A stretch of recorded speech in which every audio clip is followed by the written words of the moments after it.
Hello, amados nossos, sejam muito bem-vindos a mais um Sem Censuras, aquele programa que vem para desmistificar e quebrar certos determinados tabus. Ainda dentro da cena da valorização da arte angolana, nós temos aqui no nosso cenário essa belíssima obra do Milênio Arte. Hoje vamos debater, como sempre, um tema pertinente e também bastante sensível. Vamos falar sobre o estigma e a discriminação relacionada ao VIH e SIDA. E para nos ajudar a esclarecer algumas dúvidas e responder algumas questões, temos as nossas convidadas. A doutora Maria Mateta, que é médica infectologista do Hospital Esperança.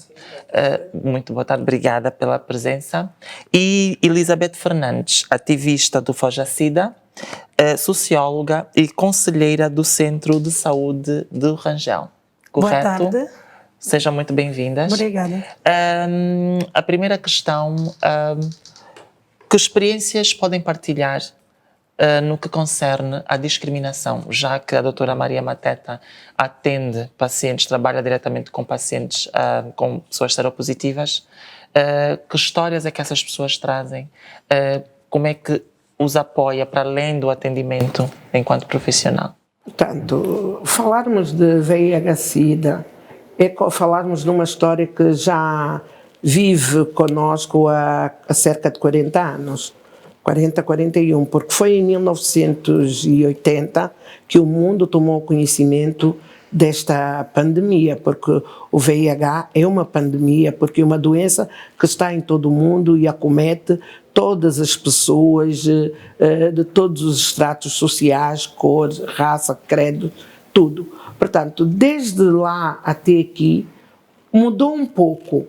Porque a discriminação nasce, por quê? Porque os primeiros casos que apareceram de pessoas infectadas com VIH foram pessoas homossexuais masculinos, quer dizer, homens que faziam sexo com sexo, e as profissionais de sexo, aquelas pessoas que tinham multiparceria, foram as primeiras pessoas que, no entanto, ocorreram aos serviços de saúde e que o mundo conheceu que então estavam com aquela doença. No início, o mundo, os cientistas não conheciam a doença, porque era uma doença estranha e foram a correr atrás para saber, investigando. E chegaram à conclusão que se tratava de uma doença que causava a destruição do sistema imunológico do indivíduo. Pronto.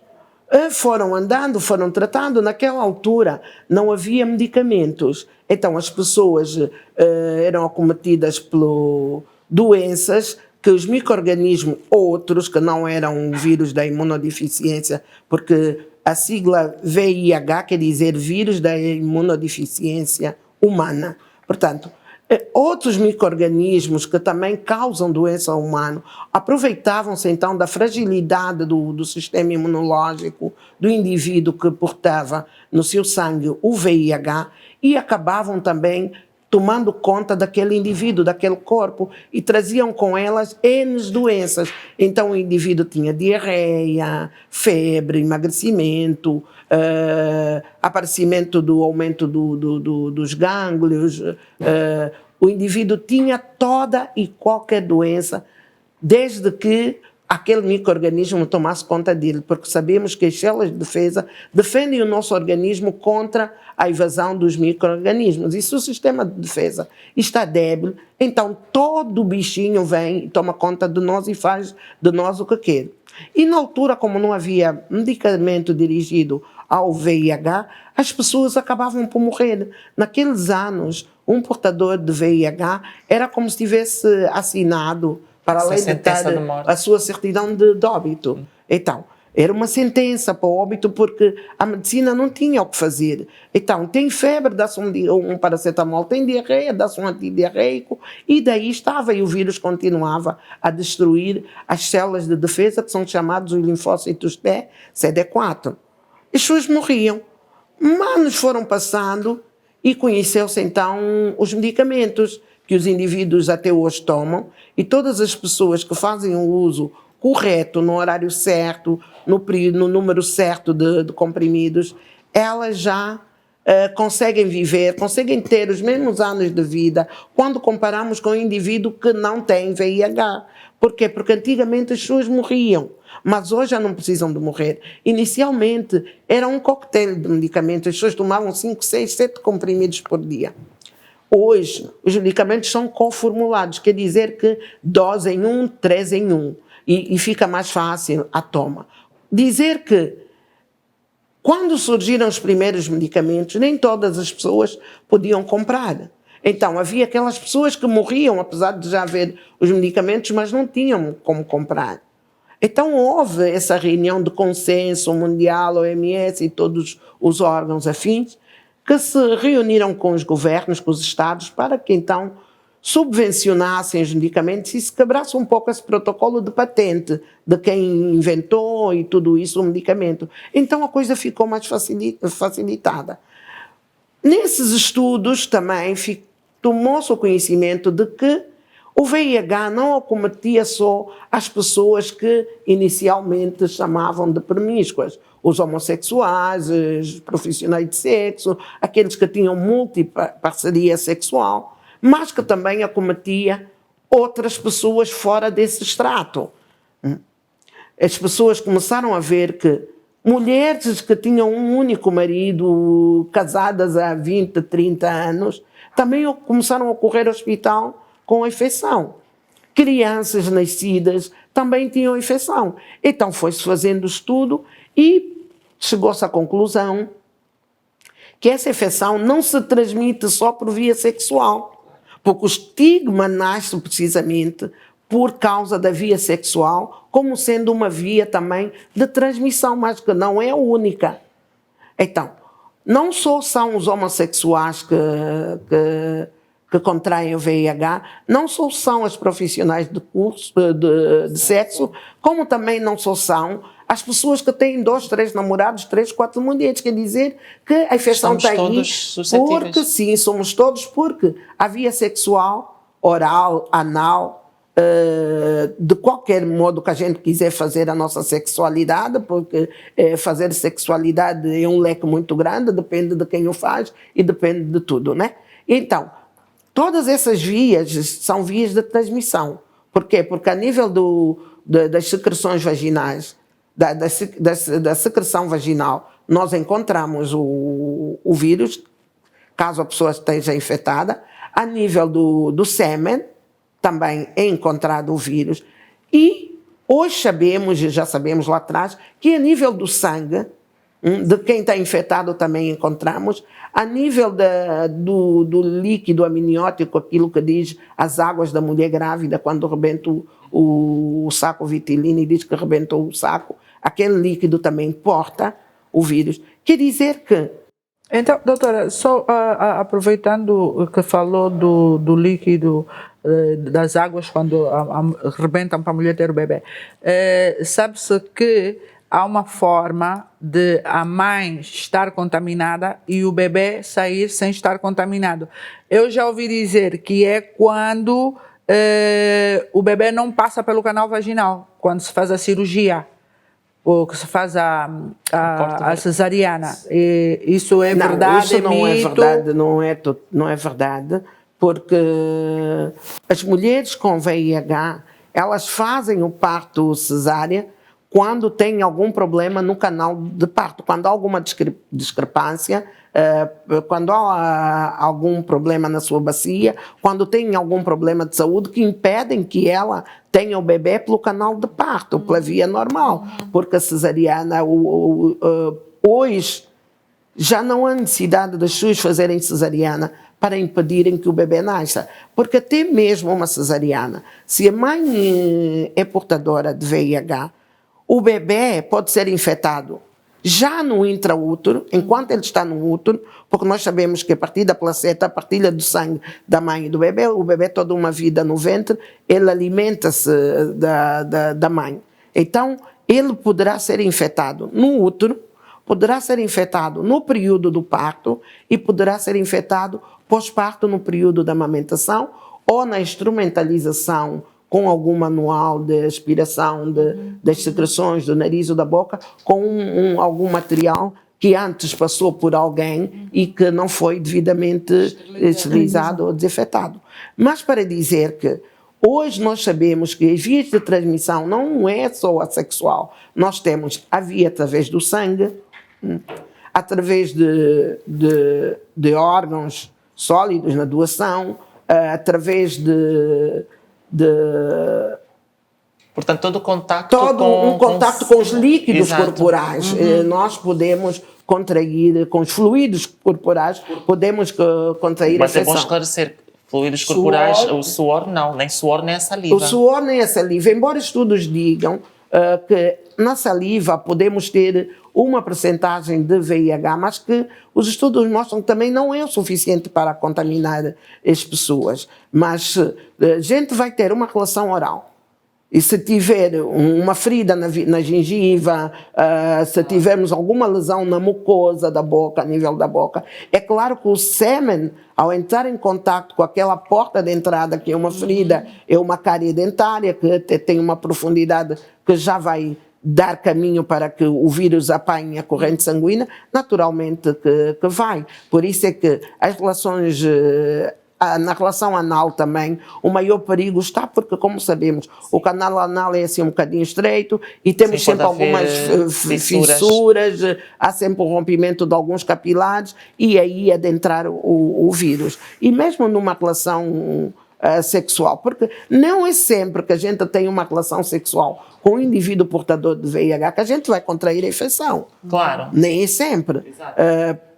Se nós tivermos uma mucosa totalmente íntegra, se também podemos não apanhar, porque é preciso que o vírus vença uma série de barreiras para poder chegar até a nossa corrente sanguínea. Doutora, podemos então simplesmente dizer que hoje em dia todas essas ideologias, né, que divide por grupos sociais, né, que no princípio como trabalhadoras de sexo, homens homossexuais, portanto, nem faz sentido mais que se faça essa separação, porque todo mundo está sujeito a contrair, desde que na relação das lésbicas se relaciona sem brinquedinhos, o cuidado. um bocadinho de fricção, também aquele machucado a nível da vulva, que também com a mistura do líquido das secreções vaginal poderá ter. Mas hoje nós temos que saber que quando vamos ao barbeiro, temos que ter cuidado. Quando vamos fazer unhas, temos que ter cuidado. Quando vamos arrancar o dente,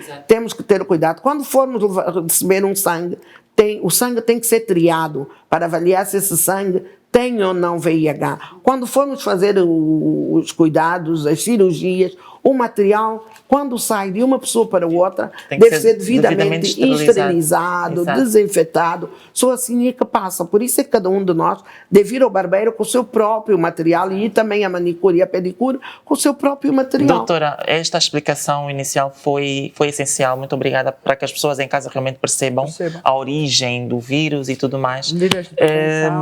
Elizabeth Fernandes, como conselheira de um centro hospitalar para com pessoas portadoras do VIH, que tipo de histórias é que chega até si a nível de estigma e de discriminação, a nível familiar? E também gostaríamos de saber como é que começou a sua jornada para que chegasse até aqui. Ok, muito obrigada. A minha jornada começou em 2000, quando eu conheci o Ribeiro. Ele fazia palestras em escolas e eu, na época, era professora. Então, aderi ao trabalho do Ribeiro. Comecei a fazer palestras no município do Kazenga, onde eu vivo.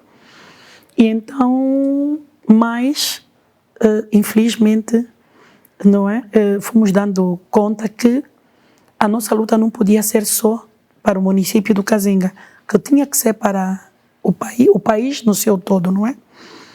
Então, comecei a trabalhar, comecei a receber uma série de formações pela USAID, passo publicidade, por projetos internacionais. E aí começou a minha jornada na luta contra o VIH e SIDA. Então, começo a trabalhar em projetos e sou colocada sempre em unidades hospitalares, onde trabalho como ativista e conselheira.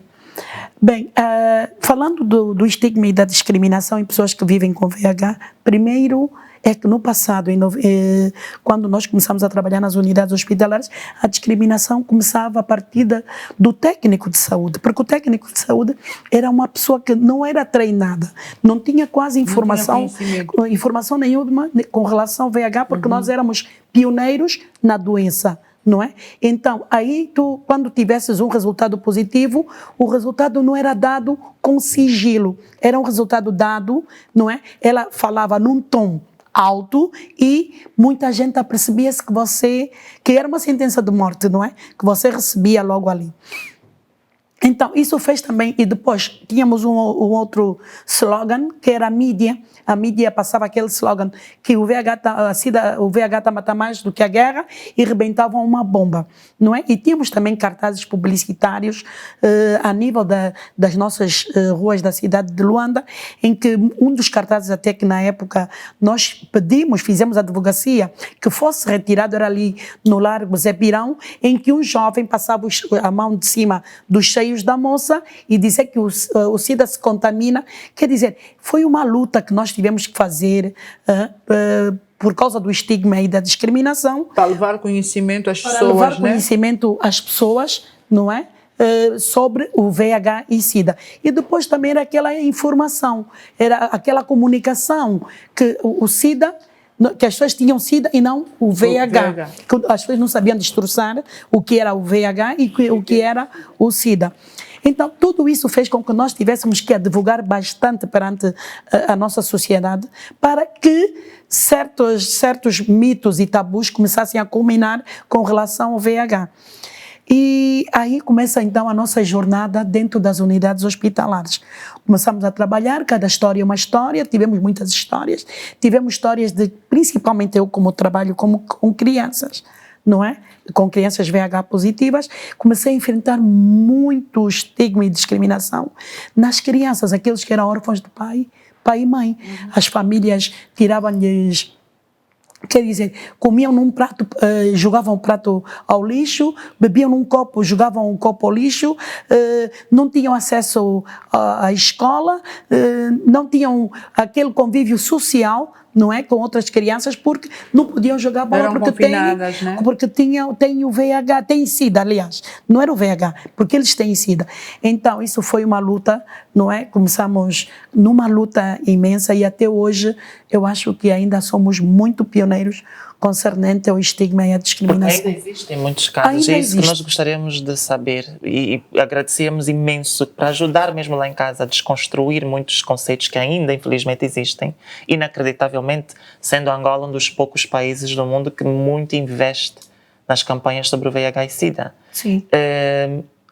Que tipo de histórias é que chegam até vocês, doutora Maria, a nível, pessoas adultas, né? Porque nós sabemos que existem alguns casos de pessoas que até são presas dentro de um quarto, que a comida é passada por debaixo da porta, que não há contacto nenhum com a família. E as pessoas que nós atendemos, porque o país começou a cuidar dos portadores de VIH em 2004. De 2004 para lá, nós tivemos grande sucesso, porque nos primeiros tempos as pessoas, elas apareciam-nos muito mal. Umas eram levadas no cangulo, outras eram levadas às costas, outras eram levadas em tipóias. Tínhamos uma mãe que levava uma filha e que macerava a comida toda, fazia um batido na comida e colocava num biberon que ela dava à filha a comer, já uma adulta, já tinha filhos, a filha, porque ela não lhe queria dar o copo, não lhe queria dar a caneca, então ela tinha aquele biberon, mesmo onde a mãe passava a comida toda e punha para ela comer, e quando ela lá estivesse conosco, ela maltratava a filha, ela chamava nomes à filha, dizia que a filha que era uma promíscua, que a filha tinha vários namorados, que já tinha tido um filho com o fulano, que depois teve, que não era como ela, que ela estava com o marido há anos e que a filha... E nós chamávamos sempre atenção, porque nós trabalhamos sempre com psicólogos, o nosso hospital trabalha com psicólogos, falávamos com a menina, com a mãe, elas tinham esse apoio, mas a mãe não queria. Passando anos, 2, 3 anos, aquela senhora que dizia que tinha um único marido, a mãe da menina, e que cuidava mal a filha, punha a filha num carrinho de rodas e levava tudo à distância, já o pouco que ela fazia, talvez por um sentimento de mãe, mas o que ela queria mesmo era maltratar e tratar sempre muito mal a filha. Passando 2, 3 anos, a senhora apareceu também doente, porque o marido dela levou a doença para ela, e então aí ela chorou bastante. Ela esteve lá conosco, pediu mil desculpas, chorava. E nessa altura a filha já cuidava dela, com maior carinho. Tivemos casos de maridos que se suicidaram, porque eles acharam uma injustiça ter levado a mulher também ao estado de portadora de VIH, até a mulher estava grávida, e ela achava que não era justo. Porque sentido de culpa. Tivemos uma senhora que já na casa dos seus 70 anos, o marido morreu, deixou-a doente. A filha discriminava muito esta mãe. Quando tivessem algum óbito na família, na vizinhança, ela dizia para a mãe: mas tu que tens a SIDA, que não morres, está todo mundo a morrer, você tem que morrer.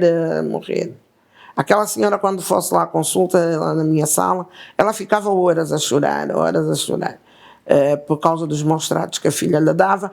Queria, inclusive, tirar a mãe de casa, porque já não tens direito a casa. E ela dizia que não tinha coragem de dizer a eles, né, porque as mães às vezes querem poupar o seu marido, que o marido tinha deixado assim, que ela só tomou conhecimento já com o marido no leito de morte, porque foi já no fim que o médico disse: mas a senhora não sabe, o seu marido tem isso. E o médico informou, e no dia seguinte ou 2 o marido morre, né? Ela não levou isso para os filhos e foi vivendo, mas anos mais tarde ela também começou a manifestar a sintomatologia, porque uma coisa é a gente ter a infecção do VIH, é um indivíduo saudável, que não sente nada. Nessa altura, as células de defesa ainda não estão totalmente destruídas e tu não tens nenhum sinal e sintoma da doença. Mas quando tu começas a ter sinais e sintomas da doença, tu aí já estás com a síndrome de imunodeficiência adquirida, que é a SIDA. Claro, portanto, que já é a doença. Que já é a doença. Nessa altura, a senhora, quando começa a adoecer, não diz nada aos filhos. A filha maltratava, né? O que acontece, desculpa encurtar, o que acontece com muita frequência, muitas pessoas com medo dessa... Doutora, só por causa do nosso tempo, o que é que se deve, a que se deve, por conta de tanta campanha, tanta informação, mas o que é que se deve a essa onda crescente de contaminação que ainda vemos, principalmente entre pessoas muito jovens, Isabel? Para mim é o índice de pobreza, porque o que é que nós estamos estado a ver? Nós temos estado a ver que na calada da noite há focos de prostituição. Exatamente. Há filhas que saem de casa, e cada de dia vez vão à escola, né? de dia vão à escola e à noite elas são obrigadas a irem para a rua para poder sustentar os pais e os irmãos. Sim. Quer dizer, obrigadas não, são forçadas em momento de consciência. Os pais não é por motivo de consciência. Okay. Eu já vi mãe a dizer: você vai ter que trabalhar, a dizer à filha, e vais ter que colocar o mesmo pão que o teu pai e eu metemos em casa. Então aquela filha achou como trabalho mais fácil prostituir-se. Está a entender? Ela até hoje prostitui-se, porque ela é uma menina que é acompanhada por mim, não é? Eu tento fazer-lhe uma mudança de comportamento, não é? A comunicação e mudança de comportamento para que ela saia daquela vida, porque ela tem que estudar. A vertente positiva é educar esta menina e instruí-la que ela tem que estudar. Por quê? Porque muitas das vezes, quando nós recebemos o resultado positivo, a primeira barreira e a primeira discriminação começa logo no seio familiar. Mas muitas das vezes as mães não sabem por que a filha contraiu aquela doença. Ela sabe, porque ela forçava, ela obrigava a filha a ir trabalhar. E a filha não conseguiu um emprego, nem como diarista. Então, o que ela faz? Vê uma amiga que talvez faça esse tipo de trabalho e ela vai aderir àquele tipo de trabalho. E realmente isso é verdade. Nós tivemos um dia, não é só um dia, tivemos num dia que a lágrima até nos vem ao canto do olho, 7 casos positivos. E era dos 18 aos 45 anos. Diga-me só uma coisa, doutora. O que faz com que as pessoas não revelem o seu estado sorológico? Portanto, as pessoas não revelam o seu estado sorológico, Medo mesmo de por causa da discriminação, né? discriminação. Porque quando a discriminação é uma atitude que marginaliza as pessoas, impede que as pessoas percam um direito que lhes pertence, não é? Porque todos nós somos humanos e temos os mesmos direitos. Se tu és discriminado, eles tiram-te a oportunidade de tu usufruir daquele direito que te pertence. E quando tu és estigmatizada, tu és carimbada, tu és rotulada com um nome por causa da doença que tu portas. É um idoso. Criam sempre um alcunho, um adjetivo pejorativo que é o estigma, que é essa marca, que é este carimbo que as pessoas põem. E as pessoas, por conta disso, têm receio. É daí que a transmissão sexual do VIH, ela continua. Por quê? Porque se eu sou VIH positiva e aparece-me alguém que quer namorar comigo e eu digo, olha, eu sou portadora de VIH, ele já não me quer. Quando vier outro, vai me fazer a mesma coisa. Então, o outro que vem, eu já não digo. Eu vou dizer, vamos usar preservativo. Nós vamos usar o preservativo no início, mas lá à frente, ele não quer o preservativo. Eu tenho receio de revelar a minha situação, porque serei discriminada e muitas vezes posso ser agredida. Então, a coisa vai fluindo assim.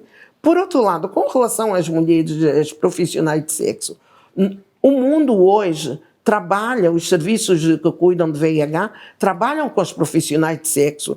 E, na minha visão, hoje esses profissionais que trabalham com o Instituto Nacional de Luta contra a SIDA são verdadeiras fontes também de cuidado, vão cuidar de outras pessoas, também vão passando a educação. E há certos grupos muito coesos que elas hoje já não aceitam, como no passado. Aparecia um cliente que diz, eu vou dar mais para não usar preservativo. E para fazer o sexo anal. Mas hoje as pessoas que querem e que sabem que o VIH tem consciência, elas já não aceitam. Por outro lado, com os namorados e com os maridos em casa, mais facilmente as pessoas são infectadas.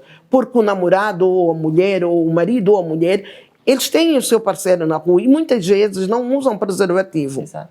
E muitas vezes, quando a mulher sabe que o marido tem multiparceria, chega a casa, ela não consegue negociar uma relação segura, tem essa dificuldade, um pouco pela prepotência do marido, um pouco com medo de o perder, porque se eu não aceitar sem preservativo, ele vai à rua, mas aceitando ou não com preservativo, eles vão à rua. As mulheres devem pensar que elas têm os filhos, se já sabem que o marido anda, então é com preservativo ou não. Porque alguém tem que estar saudável em casa. E conosco o que é que acontece? Marido doente, mulher doente, filhos doentes. E esta luta que nós precisamos de fazer. O uso de preservativo é indispensável, quer para a relação anal, oral ou qualquer, a proteção acima qualquer de tudo. tipo de fetiche que as pessoas queiram ter, elas precisam de usar sempre o preservativo. A nível de leis, há casos mesmo, ainda hoje, impressionantemente, como a gente se pergunta por que tanta campanha, tanta informação, ainda mesmo assim existe muita gente que tem acesso, mas não está bem informada. Porque recentemente também fiquei a saber que existem algumas empresas que exigem o teste, algo que se não me engano, não é permitido na lei, é crime.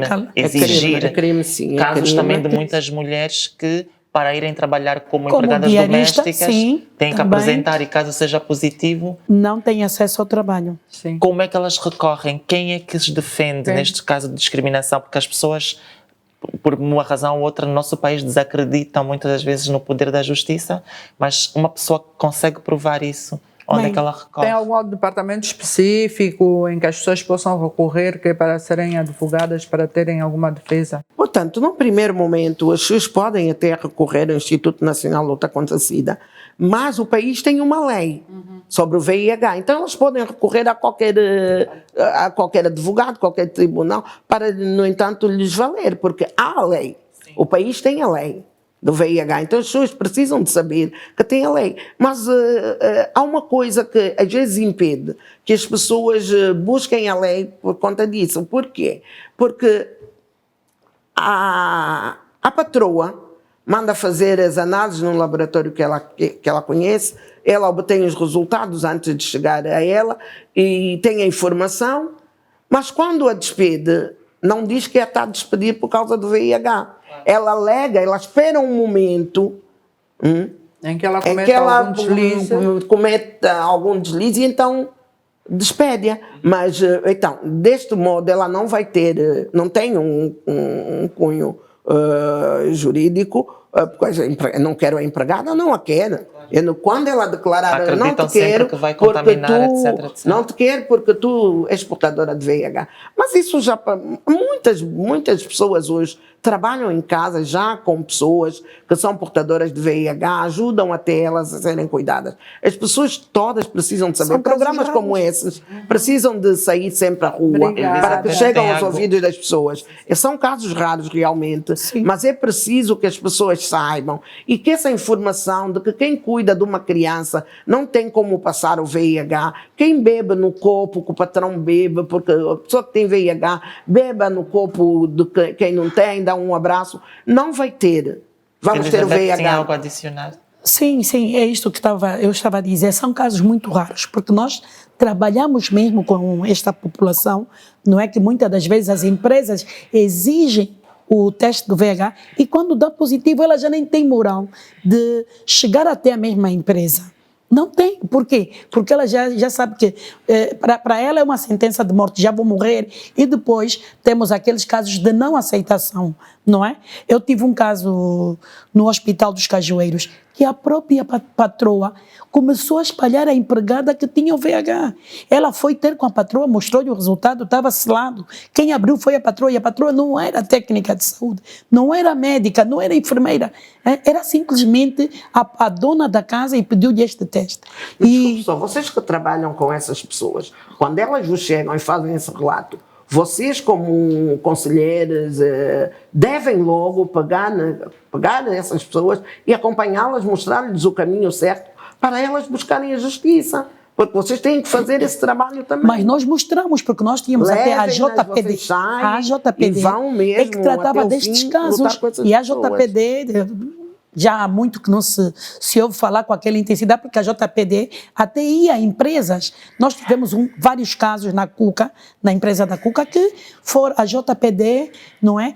Meteu ali a mão e eles continuaram a trabalhar. Mas tem que haver coisas com seriedade, porque mesmo até a polícia, há casos que são relatados na polícia. E a discriminação começa ali, na polícia. Tem um caso de uma menina na minha rua que foi discriminada, disseram que ela tinha SIDA, porque o vizinho que morreu com isso. Ela foi até a polícia, o caso ali morreu. A senhora ficou impune. Quer dizer que são casos que para nós e no nosso país ainda não tem muito peso. A polícia começa mesmo a partir da polícia. A discriminação começa na polícia. A polícia não quer saber, mãe, olha, já que o teu... Mas eu acho vai que também fazer a o polícia teste. não quer saber porque muitas das vezes eles não têm, como é que eu posso dizer, workshops, que é para terem informação, para saberem lidar com esse tipo de situações. E não existe um gabinete jurídico para tal. Porque devia existir um gabinete jurídico que tratasse somente de casos de discriminação, de pessoas que foram testadas positivo e que são recusadas em lhes dar o emprego. Mas com essa lei que existe no país, as pessoas podem recorrer, porque eu acredito que a nível dos tribunais, a nível... Tem como tratar isso, porque a lei existe. Então nós só precisamos de informar as pessoas porque eu acho que tem há esta gente lei. Que pensa que nós não temos ainda nós temos a lei. As pessoas devem a lei 8/04 elas devem ir para essa lei mesmo, a 8/04. Vão lá, que a lei existe, elas procuram e elas lutam. Elas não precisam desistir. Elas têm que ser persistentes. Porque nós temos que ser persistentes para alcançarmos aquilo que queremos. Porque a discriminação existe. Olha, os próprios pacientes de VIH, quando encontram um vizinho que também é VIH, eles simplesmente vão ao bairro e dizem, olha, eu tive uma paciente que teve na consulta e nesse dia estava um vizinho dela que também foi consultar-se. Mas às 6 da manhã do dia seguinte, quando o marido se levantou para ir trabalhar, eles tinham ao longo da rua fotocópias num papel A4. Na casa das fulanas, das gordas, o fulano e a fulana estão infectados com a VIH. Meu Deus Eles do conseguiram céu. apanhar. Eu tinha esse papel lá, acho que deve ter ainda nas minhas traquitanas. Eles conseguiram apanhar, descolar o máximo que puderam, mas já tinha passado por lá. A bomba já tinha estourado, E como né? resultado, o senhor ficou deprimido, acabou morrendo. Hoje eu tenho lá a mulher viúva que vive chorando, porque pronto, o vizinho assim o fez por quê? Porque no bairro sabiam que ele era infectado, né? E naturalmente ele já era discriminado pelo pessoal. Ele disse, não estou nessa roda sozinho, eu vou pintar também os outros, mas fez mal. Fez Podia mal. fazer o oposto, né? Pois, ele Apoiar o devia vizinho. buscar apoiar, aqueles né? serem amigos e buscar ali uma muletazinha para o seu apoio. Não, ele fez essa coisa feia. E depois Eles também, buscaram a Só justiça um para minutinho. resolver isso. Aproveitando a deixa aqui da doutora, os sorológicos, geralmente, quando sabem, tem uns que são maus, que sabem que estão doentes e fazem mesmo de propósito, tipo assim, eu vou morrer, mas não vou morrer sozinho, eu vou contaminar. É a revelação quem do estado puder serológico. E mais alguém. Dentro deste pensamento, se houver uma outra pessoa com quem ele se envolva e que ele deliberadamente o contaminou ou a contaminou, também nós Constitui temos essa crime. lei. Tá, essa já é lei para infecção isso. dolosa. Essa lei, É infecção dolosa. Esta lei, Existe uma esta lei cobre pois. isso. Está lá na lei. Isso é infecção Inclusive, dolosa, já em houve que ele sabe casos do seu que estado foi serológico gerou ao público. e não revelou ao seu parceiro, porque a lei diz que ele deve revelar o seu estado serológico à pessoa com quem ele tem o contato sexual. E muitas das vezes eles não fazem. Porque eu tive um paciente que eu conheci no Hospital Esperança, em que a mulher perguntava-lhe, marido, o que é que tu tens? E ele dizia, quem o mel segue, com o mel morre. Era o nome da doença que ele incutiu durante vários anos à sua mulher e a mulher não sabia. Qual é o tipo de doença? Quem o mel segue, com o mel morre. Este foi o nome em que ele deu a doença que ele tinha o resultado. Então, depois dele morrer, é que a mulher disse, não pode, começa também a ter já os sinais e sintomas. Ela disse, não pode, meu marido morreu com doença. Quem o mel morre, quem o mel segue com o mel morre. Que tipo de doença é esta? Ela vivia nesta ignorância, não é? Porque a ignorância é a maior doença. E muitas das vezes eu digo que a ignorância é a maior doença quando nós não aceitamos, não é, um resultado de uma doença. E então o que é que ela faz? A senhora depois ganhou coragem, vai ao Hospital Esperança, na época era o Hospital Esperança quem testava, ela fez o teste e deu positivo. Então, ela ali, eu estava no KTV, ela começou a chorar e a perguntar, meu Deus, então a doença que o meu marido tem, quem o mel segue, com o mel morre. Ela ali a gritar. Né? E então, lá apareceram os conselheiros, os ativistas, começaram a ajudar, os psicólogos, começaram a ajudar a senhora, e a senhora naquele dia aceitou a sua condição serológica e foi até a primeira consulta. Imagina, um homem que te incute na cabeça que o nome da doença é quem o mel segue, com o mel morre, naturalmente que eu nunca vou saber ao certo. Exatamente. O que este homem tem.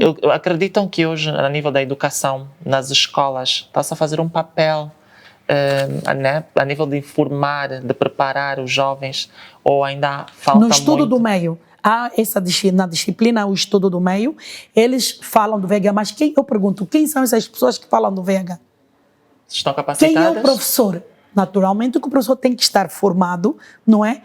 Deve receber formação para poder falar sobre o VIH e SIDA. Porque muitas das vezes também o professor não tem conhecimento. E o que ele vai dizer? Se uma criança lhe perguntar, já um menino que tem, porque agora com o Facebook ou os miúdos vão e pesquisam e o professor passa uma informação errada. Imagina, ele vai viver com a informação errada ou vai viver com aquilo que ele viu o que ele online. Pesquisou. Exato. Aí é que está. Há alguma coisa que vocês acreditam que a nível de leis ou socialmente ainda deve ser implementada, que ainda não temos, que iria ajudar bastante? A lei existe, a única coisa que falta é as pessoas lá irem. As pessoas têm que ter a coragem de ir. Mas não será por causa da falta de informação que não Não, chega? por isso é que eu disse que programas como esse devem existir sempre. Sim. Porque o VIH existe, é uma pandemia, e nós precisamos de falar do VIH todos os dias, porque todos os dias pessoas são infectadas pelo VIH. Todos os dias pessoas morrem Pelo VIH. por estarem infectadas com o VIH. Então, o VIH habita entre nós, é uma pandemia. Então, nós precisamos de falar dele sempre, sempre, sempre. Aliás, porque a vida diz-se que- sexual existe, os comportamentos sem... Porque a maior parte das pessoas não usa preservativo. Também precisamos de incentivar o uso de preservativo, mesmo a nível de casa, não, porque nós temos os nossos maridos. Os maridos têm Namoradas? como mulheres. Os extras Hã? conjugais. As mulheres têm namorado, o marido tem namorada, porque nós não vamos não só dizer também só que o marido é que tem namorada, Pessoas porque a quando mulher começam também a tem namorar namorada. também, fazerem o Pronto. teste, Sim, né? antes de terem O uma teste relação. pré-nupcial é muito importante. Sim. E as pessoas não fazem. Coisa que aqui não se faz. Então, devemos exigir Não. isso. As pessoas devem ter consciência que elas devem, mas as pessoas, às vezes, até não se preocupam, elas seguem-lhes o amor, não querem saber. Mas também há casos de pessoas que fazem bons casamentos com pessoas infectadas, mas conversando. Elas entram para o casamento já a Sabendo saber que a da pessoa tem existência. isso, sim, e vivem bem. Têm os seus filhos sem que eles nasçam infectados. Porque usa a medicação que a mulher toma para não ser para que o filho não seja infectado, e também a medicação para quem está casado com alguém que é portador, não contrair a infecção, simplesmente pode tomar todos os dias um comprimido para ele não ser infectado. Sim. Então hoje já não há necessidade das pessoas terem medo do VIH. Exatamente. Há Já não é uma tudo. sentença de E morte. também a transmissão já temos como impedir a transmissão desde que as pessoas sejam honestas umas para as outras e Infelizmente, com elas estamos- mesmas. Doutora, corrija-me se eu estiver errada. Eu costumo dizer que o VIH não é esse bicho de 7 cabeças, contando que a pessoa esteja informada e esclarecida. Eu acho que a tuberculose é muito mais contagiosa do que o VIH. Claro. Claro. Eu acho que eu estou claro. certa, porque É claro, porque a tuberculose nós podemos só apanhar falar pelo do ar, e não sei. ar. O VIH nós precisamos de ter um contacto. E um contacto íntimo com quem o tem, ou com um material contaminado, contaminado. com VIH. É importante frisar, a Sim. nível de material Pois, contaminado e também as tem a pessoas ver quando forem a os manicure, toxicodependentes, a Sim, né? os Troca de tóxicos independentes, troca de seringas. elas devem ter o cuidado de olhar para o salão se têm o material para desinfetar e olharem quem já usou, se o material foi devidamente desinfetado, se foi esterilizado, se tem uma estufa, se tem um autoclave, uma máquina para desinfetar o material. Devemos estar atentas às meninas que vão aplicar as tiçagens, a agulha pica nesta, pica naquela, não há trocas de agulha. Quem vai fazer a tatuagem também, às vezes troca-se a agulha, mas é importante trocar-se também a tinta, porque na tinta também Podem ter pode estar lá o vírus da hepatite B, porque na relação Sim. sexual tu também podes apanhar a hepatite Hepatite B. B. No sangue e tudo. Então nós temos. E vamos pensar, as pessoas às vezes têm muito medo do VIH, querem discriminar. E quem tem VIH? Quem tem hepatite B? Ela se transmite com maior facilidade, cerca de 100 vezes mais do que o VIH. Minhas senhoras, a conversa está tão boa e ainda tanto por esclarecer. É muito, mas é o um tempo mundo, nós curto, precisamos. infelizmente. Isso precisa de ser Sim. uma informação contínua. Contínua Não e com podemos falar pessoas de tudo, e também todos né, a os nível dias. escolar e tudo mais, mesmo a nível É isso. empresarial, eu acho que deviam ter pessoas capacitadas Porque, para olha, cada eu uma vez vez mais estive e chegarem. assisti uma Últimas cena, considerações, por gentileza. uma cena em que a menina tinha o VIH e a vizinha, ao discriminar, disse que até a areia do quintal dela tinha o VIH. Ai, meu Deus. Que ela não A podia entrar ignorância, né? em casa dela, porque até areia, imagina, até areia. Isso quer É para dizer nós que vermos apesar de como todo o esforço a nível todo esse governamental, nosso ainda esforço temos vai- muita ignorância no ar. A minha última consideração, desculpa, é para dizer às pessoas que normalmente, hoje, eu digo normalmente, porque o que a gente vê no dia a dia, as pessoas ocorrem à nossa unidade, que é o Hospital de Esperança, em busca de de um tratamento preventivo as pessoas que são violentadas sexualmente nas ruas, nas casas em construção, no seio da família, e muitas vezes a pessoa que a violentou pode ser um portador. Não se conhece o estado do violador quando pensamos no VIH ou quando pensamos na hepatite B. Então essas pessoas, tão logo sejam violadas, elas devem imediatamente procurar os serviços de saúde ou o Hospital de Esperança ou outra unidade mais próxima para beneficiarem então de um tratamento profilático dentro das 72 horas, porque depois das 72 horas já não há como temos como prevenir, não há história comprovada de que vamos ter benefício. Então, até as 72 horas, as pessoas devem buscar a unidade hospitalar para que elas beneficiem de um tratamento para a prevenção do VIH com antirretrovirais, para a prevenção também da hepatite B, de outras doenças sexualmente transmissíveis e, sobretudo, se for mulher, da prevenção da gestação com a pílula do dia seguinte. Dizer às mães para prestarem muita atenção, porque não só são as meninas que são violentadas, terem atenção com os senhores, que muitas crianças do sexo masculino também têm sido molestadas pelos vizinhos, pelos familiares, e então prestarem muita atenção. Quando virem alguma criança com uma sapatilha nova, porque dias apareceu-nos um monte de crianças, uma fila de crianças com uma mãe que por acaso descobriu, eram uns tais mamadus aí vizinhos os grupos que mais vulneráveis, né? Coisas, sim. Então aquelas pessoas, os comerciantes, as pessoas que têm algum dinheiro, elas vão aliciando as crianças, então ter muita atenção, a mesma atenção que vamos ter para as meninas, vamos ter com os rapazes também. Muitíssimo obrigada pelos vossos depoimentos. Espero que as pessoas aí em casa tenham aprendido bastante. Eu acho que também é importante frisar, fazer lembrar que podem pesquisar online sobre a Lei 8/04, certo? Sim. Portanto, a você Amada, que nos assiste lá em casa, o nosso muito obrigada pelo carinho e, como sempre, estaremos de regresso daqui a 8 dias. E não se esqueça de nos seguir nas nossas redes sociais, no YouTube, no canal Lifestyle em Português e no Instagram também, Lifestyle em Português. Então, até lá, beijinhos. Muito obrigada.